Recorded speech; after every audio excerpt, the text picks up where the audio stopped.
नमस्कार, मैं हूं राधिका राज और आप देख रहे हैं कैपिटल टीवी उत्तर प्रदेश। आज इस स्पेशल स्टोरी में बात होगी उत्तर प्रदेश में अवैध जमीन कब्जे के खिलाफ योगी सरकार के चर्चित बुलडोजर एक्शन की। एक समय था जब उत्तर प्रदेश में भूमाफिया का बोलबाला था, जब अवैध कब्जों ने सरकारी और गरीबों की जमीन को निगल लिया था। लेकिन अब योगी आदित्यनाथ की सरकार ने इन माफियाओं की कमर तोड़ने का बीड़ा उठाया। बुलडोजर अब उत्तर प्रदेश में सुशासन का प्रतीक बन चुका है और अवैध निर्माणों पर गाज गिर रही है। इस स्टोरी में हम आपको बताएंगे कि कैसे उत्तर प्रदेश में अवैध जमीन कब्जे का जाल बिछा और अब योगी आदित्यनाथ सरकार इसे कैसे उखाड़ रही है। साथ ही हम आपको ले चलेंगे उन शहरों में जहां बुलडोजर एक्शन ने माफियाओं को सबक सिखाया। तो चलिए शुरू करते हैं और जानते हैं कि कैसे उत्तर प्रदेश माफिया मुक्त बन गया है। उत्तर प्रदेश में अवैध जमीन कब्जे की समस्या कोई नई नहीं है। दशकों से भूमाफियाओं ने सरकारी जमीन, तालाबों, जंगलों और यहाँ तक कि गरीबों की निजी जमीनों पर कब्जा करके अवैध निर्माण करवाए। लेकिन इस समस्या ने 2012 से 2017 के दौरान सपा शासनकाल में चरम पर पहुंच गया। अखिलेश यादव की सरकार पर आरोप है कि उनसे भूमाफिया को खुला संरक्षण मिला। उस दौर में नोएडा, ग्रेटर नोएडा, लखनऊ और अन्य शहरों में अवैध निर्माण का जाल बिछ गया था। सपा नेताओं और उनके करीबी ठेकेदारों पर कथित तौर पर माफिया के साथ साठगांठ के आरोप लगे। सरकारी जमीन पर अवैध कॉलोनियां, दुकानें और यहाँ तक कि बड़े बड़े कॉम्प्लेक्स बन गए और ये प्रशासन मूल दर्शक बनी रही। इसका सबसे बड़ा उदाहरण है 2013 का कुंभ मेला, जब सपा सरकार पर कथित तौर पर 1000 करोड़ रुपए के भ्रष्टाचार का आरोप लगा, जिसमें अवैध निर्माण और ठेकों में हेराफेरी शामिल थी। उस समय सपा की तुष्टीकरण और माफिया समर्थक नीतियों ने उत्तर प्रदेश को माफिया राज का पर्याय बना दिया। गरीब किसानों की जमीनें छीनी गई, तालाबों पर कब्जे हुए और सरकारी संसाधनों की लूट मची। लेकिन 2017 में योगी आदित्यनाथ के सत्ता में आने के बाद यह तस्वीर बदलने लगी। योगी सरकार ने माफियाओं के खिलाफ जीरो टॉलरेंस की नीति अपनाई और बुलडोजर को उत्तर प्रदेश में सुशासन का हथियार बनाया। आज बुलडोजर न केवल अवैध निर्माणों को ध्वस्त कर रहा है, बल्कि ये जनता में एक संदेश भी दे रहा है कि अब उत्तर प्रदेश में कानून का राज है।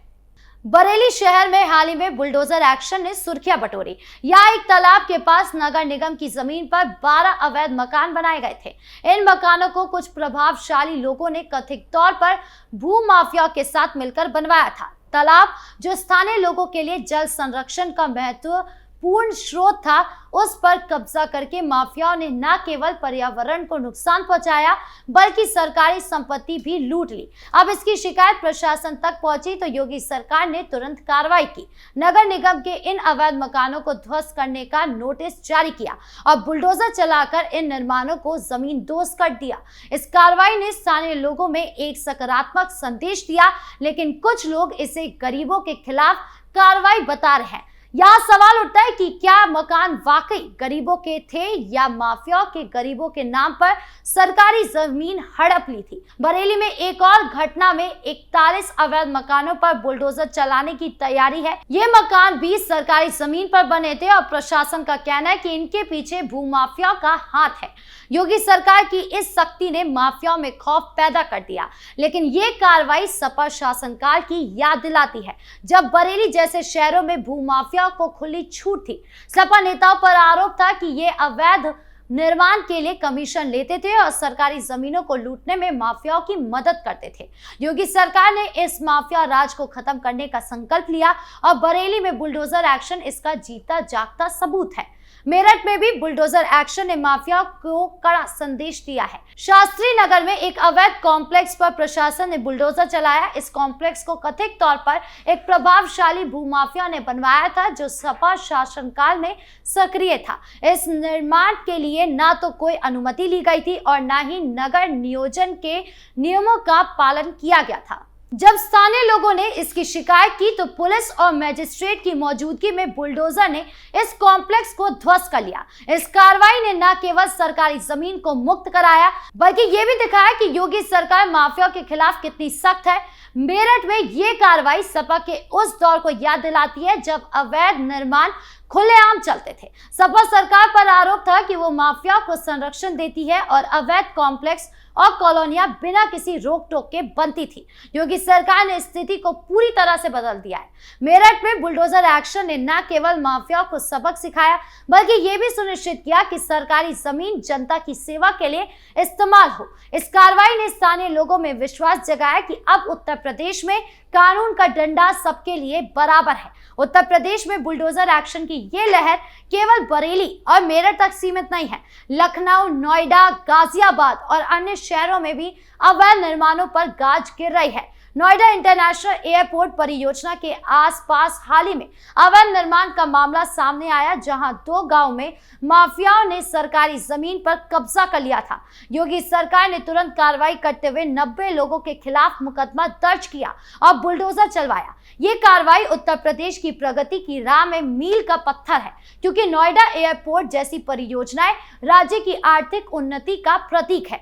सपा शासनकाल में ऐसी परियोजनाएं भ्रष्टाचार और माफिया राज की भेंट चढ़ जाती है। उदाहरण के लिए सपा के शासन में नोएडा और ग्रेटर नोएडा में अवैध कॉलोनियों का जाल बिछ गया था और कथित तौर पर सपा नेताओं ने माफियाओं से मोटा कमीशन वसूला।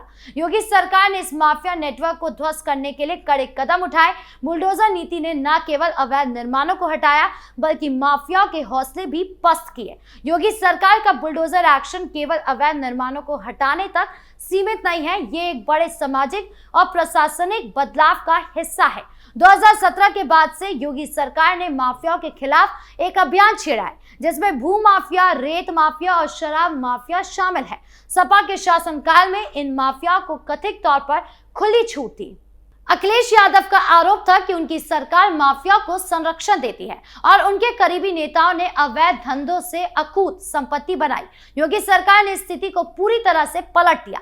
बुलडोजर नीति ने माफिया को ये साफ संदेश दिया कि अब उत्तर प्रदेश में कानून से ऊपर कोई नहीं है। इस नीति ने न केवल सरकारी जमीनों को मुक्त कराया बल्कि गरीबों और किसानों को उनकी जमीन वापस दिलाने में भी मदद की। बरेली और मेरठ जैसे शहरों में बुलडोजर एक्शन ये साबित किया है कि योगी सरकार सुशासन के लिए प्रतिबद्ध है। लेकिन बुलडोजर एक्शन को लेकर कुछ सवाल भी उठ रहे हैं। विपक्ष, खासकर सपा, इसे गरीबी के खिलाफ कार्रवाई बता रही है। सपा का दावा है कि बुलडोजर नीति से गरीबों के घर उजाड़े जा रहे हैं, लेकिन प्रशासन का कहना है कि ये अवैध निर्माण माफियाओं के हैं जो गरीबों के नाम पर सरकारी जमीन हड़पते हैं। अब ये सवाल उठ रहा है कि क्या सपा का ये दावा केवल राजनीतिक है? सपा के शासनकाल में जब माफिया ने तालाबे, जंगल और सरकारी जमीनों पर कब्जा किया, तब सपा ने कोई कार्रवाई क्यों नहीं की? योगी सरकार की बुलडोजर नीति ने न केवल माफिया को निशाना बनाया बल्कि ये भी सुनिश्चित किया कि सरकारी संसाधन जनता की भलाई के लिए इस्तेमाल हो। बरेली में तालाब की जमीन पर अवैध मकानों को ध्वस्त करना, मेरठ में अवैध कॉम्प्लेक्स पर बुलडोजर चलाना और नोएडा जैसे शहरों में माफियाओं के खिलाफ कार्रवाई ने यह साबित किया कि योगी सरकार सुशासन के लिए कटिबद्ध है। ये कार्रवाई सपा शासनकाल की उस अंधेरी तस्वीर को उजागर करती है जब अखिलेश यादव की सरकार में कथित तौर पर माफिया को संरक्षण मिलता था। सपा का वो दौर जब अवैध निर्माण और भ्रष्टाचार का बोलबाला था, अब इतिहास बन चुका है। योगी सरकार का बुलडोजर न केवल अवैध निर्माणों को ध्वस्त कर रहा है बल्कि उत्तर प्रदेश में कानून और व्यवस्था की नई कहानी लिख रहा है। जनता को अब यह तय करना होगा कि वो इस सुशासन को बनाए रखना चाहती है या सपा के उस माफिया राज में वापस जाना चाहती है। आपकी इस पूरे मामले को लेकर क्या राय है, कमेंट बॉक्स में जरूर बताएं। धन्यवाद।